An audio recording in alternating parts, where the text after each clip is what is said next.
Hello दोस्तों, नमस्कार। मैं डॉक्टर सुरेंद्र प्रसाद खंसली, ज्योतिष आचार्य, आपकी आज बात कर रहा हूँ। आप हेलो दोस्तों, नमस्कार। मैं डॉक्टर सुरेंद्र प्रसाद खंसली, ज्योतिष आचार्य। आज इन पहाड़ों की वादियों से आज आपकी ज्योतिष की श्रृंखला में आप सभी लोगों का स्वागत है। दोस्तों, आज हम बात करेंगे तुला राशि की। और तुला राशि को जैसे आप जानते हैं, इनका जो स्वामी होता है वो शुक्र होते हैं। तो शुक्राचार्य जी से यदि इनका इस राशि के स्वभावगत इसका विवेचन किया जाए तो ये राशि वाले कभी कभार तो ऐसी बात करते हैं जैसे कि इनको ही यहाँ पर जो है भेजा गया हो, और बहुत अच्छी बात करते हैं सामने से, जिसका कोई तोड़ नहीं होता। और बहुत अच्छी समझाने वाली बात करते हैं, और लॉजिकली इतनी अच्छी बात करते हैं कि जो आप दूसरों को एक जो बेस्ट वे में समझा सकते हैं।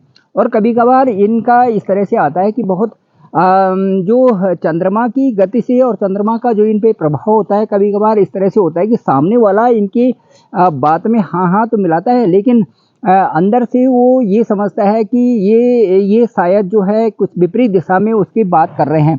तो इस तरह से होता है। तो दोस्तों, आज हम जो मुख्य विषय है वो है कि इस समय जो बृहस्पति हैं, गुरुदेव बृहस्पति हैं, वो 4 सितंबर से और 31 दिसंबर तक जो 118 दिन के लिए जो बकरी स्थिति में जा रहे हैं, मेष राशि में हैं, उसका तुला राशि पर क्या प्रभाव पड़ेगा।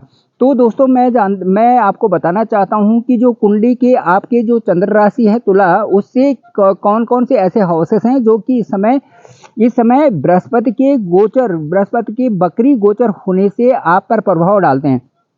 सबसे पहले तो मैं ये बताऊंगा कि इस समय जो आपका जो 3rd हाउस है, उसके बाद आपका जो 6th हाउस है, उसके बाद आपका 7th हाउस है, उसके बाद आपका जो 11वां हाउस है और पहला हाउस है। इन 5 हाउसेस पे विशेष करके जो गुरु बकरी है उनका प्रभाव पड़ेगा।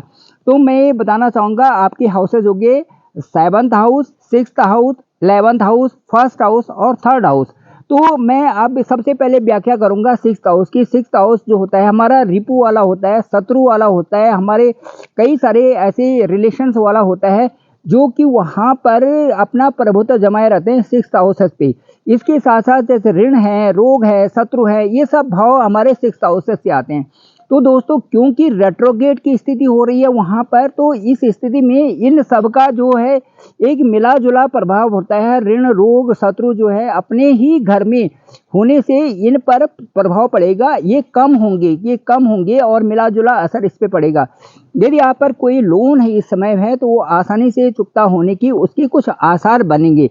तो इस तरह से ये हाउस जो है, ये जो 6th हाउस है, ये विशेष करके जैसे आपके रिलेशंस होते हैं, मामा ताऊ और इधर उधर के सारे रिलेशंस होते हैं, तो इस हाउस को कंट्रोल करने का मतलब है कि बहुत कुछ आपने कंट्रोल कर दिया। तो रिप हाउस भी कहा जाता है इसको, शत्रु हाउस भी कहा जाता है। तो इसके बाद आते हैं हम 7th हाउस पे। 7th हाउस में राहु और बृहस्पति इस समय हैं, और क्योंकि बृहस्पति रेट्रोगेट हो रहे हैं, रेट्रोगेट होने से वो इस एक पिछले भाव का भी बता देते हैं। बकरी का मतलब मैं आपको बताता हूँ। बकरी का मतलब है कि सूर्य और चंद्रमा तो एक ही धारा में चल रहे हैं, ये जो है फॉरवर्ड डायरेक्शन में चलते हैं। जबकि जो बृहस्पति हैं और इस समय शनि है, वो इसी समय जो है ये रेट्रोगेट की स्थिति में बकरी अवस्था में हो जाते हैं।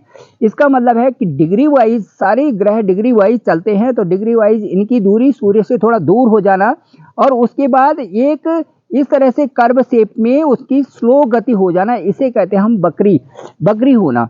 तो बकरी होना स्लो, यदि कोई भी वहाँ पर स्लो होता है तो उसको पीछे का जो है एक हाउस पीछे का भी उसको दिखने लगता है। ठीक इसी तरह से ग्रहों के साथ में भी होता है, और बकरी ग्रह इस समय जो बृहस्पति है उसके साथ में यही है। अब 7th हाउस में मैं बताऊंगा कि 7th हाउस जो है वैवाहिक जीवन में जो आपसी तालमेल, आपको अंडरस्टैंडिंग बनाना जरूरी होगा।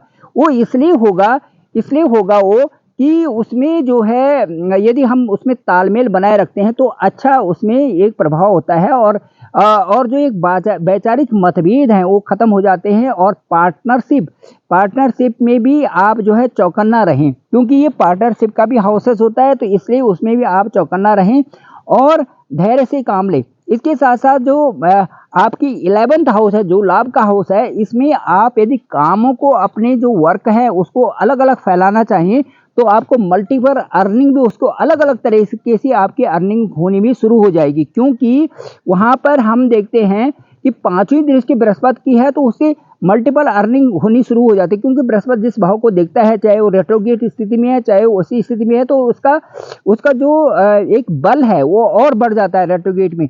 तो इससे क्या होता है कि वो जो पांच जो ये आपका लाभ स्थान है उसमें आपकी अर्निंग्स अलग अलग तरह से हो सकती हैं। हाँ, थोड़ा भागदौड़ रहेगी और ज़्यादा जो है आप इधर उधर जाएंगे, इधर उधर उसके लिए वो कर सकते हैं। यदि मेहनत करते हैं और आपके मन में कुछ है तो वो इस समय सफलता जरूर मिलेगी। आर्गुमेंट से बचें और किसी के साथ भी इस तरह से वो ना करें कि आप पे उसका बुरा असर पड़े। इसके बाद आते हैं हम फर्स्ट हाउस। फर्स्ट हाउस में क्या है कि गुरु ज्ञान है। गुरु जो है एक प्रकार के गुरु जो है वो देव गुरु बृहस्पति हैं, तो वो क्या है, वो पॉजिटिव सोचते हैं। किसी भी जातक के बारे में पॉजिटिव सोचेंगे। वो तभी जो गलत होता है जबकि वहाँ पर मैलेफिक होती है या किसी तरह से शनि और मंगल और इनकी दृष्टि होती है या युति होती है या इस तरह से राहु की जो उनके साथ में युति होती है, तो उस समय वो अपना उतना प्रभाव नहीं दिखाते।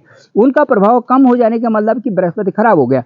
तो मैं ये बताता हूँ कि जो आपका जो फर्स्ट हाउस है वो आपका चंद्र कुंडली से है, तो चंद्रमा से निहित हो गया हो।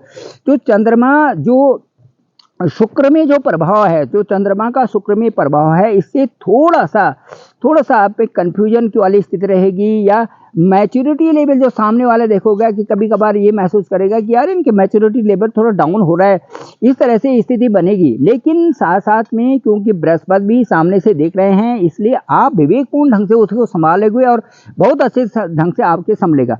थर्ड हाउस जो मैंने पहले कहा आपके पराक्रम का हाउस होता है। थर्ड हाउस हमारा आपसी मेल जोल का होता है। थर्ड हाउस हमारा सामाजिक प्रतिष्ठा का होता है। थर्ड हाउस हमारा सेहत का होता है। और इस पे मैं बताऊंगा आपका मिला जुला इफेक्ट रहेगा। इस समय आप सेहत के बारे में बड़ी कॉशियस हो जाए। जिनकी आंखों में इस समय दर्द होगा वो कहेंगे आंखें दिखाओ। जिनकी इस समय नाक में इधर मुँह में किसी स्थान में होगा इसको दिखाना है, मुझे दिखाना है, इस तरह से तुला राशि का होता है। यदि कहीं पर भी कुछ हो जाता है तो उस समय बहुत, इस समय जो आपका समय चल रहा है 4 महीने का, इस समय आप सेहत के प्रति भी हो जाओगे, सेहत के प्रति भी रहोगे और आप बोलोगे यार इस समय जो व्यायाम भी करना चाहिए। जो पहले से आप बैठे रहे अब आपको दौड़ भी रहे हैं, अब आप जो है रोज जो है योगा भी कर रहे हैं, ध्यान भी कर रहे हैं, ये सारी चीज़ें। तो सारी चीज़ें थर्ड हाउस पे जो आपकी इस समय जो बृहस्पति की दृष्टि है वो इस समय जो नवम दृष्टि है वो ये काम कर रही है कि इस समय आप योगा भी कर रहे हैं, ध्यान भी कर रहे हैं, दौड़ भी रहे हैं, भाग भी रहे हैं, सारी चीज़ें आपके साथ हो रही हैं। तो ये स्थिति बनती है। तो दोस्तों मैं ये कहना चाहूँगा कि तुला राशि वाले जो लोग हैं ये बहुत अच्छे लोग होते हैं, बशर्ते थोड़ा इनको समझा जाए। ये चाहते हैं कि हमें इज्जत दी जाए, सामने वाला हमें इज्जत दे, तो उसके बाद वो ठीक रहते हैं। इनकी पहचान की बहुत अच्छी होती है, सामने वाले को पहचान बहुत अच्छी होती है इनको, और समझ लेते हैं कि ये इसकी गति कैसी है। यदि तुला राशि वाले जो है वेजिटेरियन होते हैं तो ये बहुत और भी अच्छी पहचान इनकी हो जाती है। और ये इनका अपना जीवन एकाकी जीवन है और इनको ज़्यादा कुछ चाहिए भी नहीं। सबसे अच्छी बात होता है कि जिन लोगों को ज़्यादा कुछ नहीं चाहिए होता वो थोड़ा ठीक हो जाते हैं। तो ये मैच्योरिटी लेवल पर तुला राशि वाले लोगों में आता है। पहले तो ये ठीक है कि कहते हैं कि दुनिया के जिस तरह से माहौल मिलता है उस हिसाब से यदि धन का समय चल रहा है तो ये धन की अर्निंग इनके पास काफ़ी हो जाती है।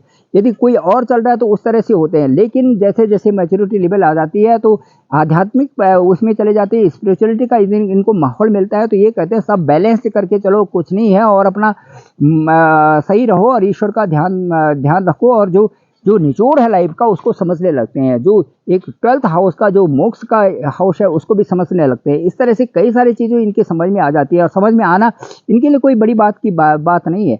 बस एक बार वो चीज़ हो जाए और बृहस्पति की भी नज़र हो और शुक्राचार्य जो खुद ही इनके गुरु हैं, शुक्र गुरु है, तो इससे बहुत फर्क पड़ जाता है। तो दोस्तों थैंक यू वेरी मच। मैं डॉक्टर सुरेंद्र प्रसाद खंसली, ज्योतिष आचार्य। मेरा डिस्क्रिप्शन पे नंबर है 9868280191। आप मुझे कभी भी कॉल कर सकते हैं और अपनी कुंडली का विश्लेषण मेरे से करा सकते हैं। मैं आपकी समस्याओं का जरूर समाधान करूंगा, आपको आपकी कॉल को जरूर उठाऊंगा। और आप जो है हमेशा इसी तरह से बने रहें और मेरे इस चैनल को आप सब्सक्राइब करें, लाइक भी करें, कमेंट्स भी करें, शेयर भी करें। Thank you very much.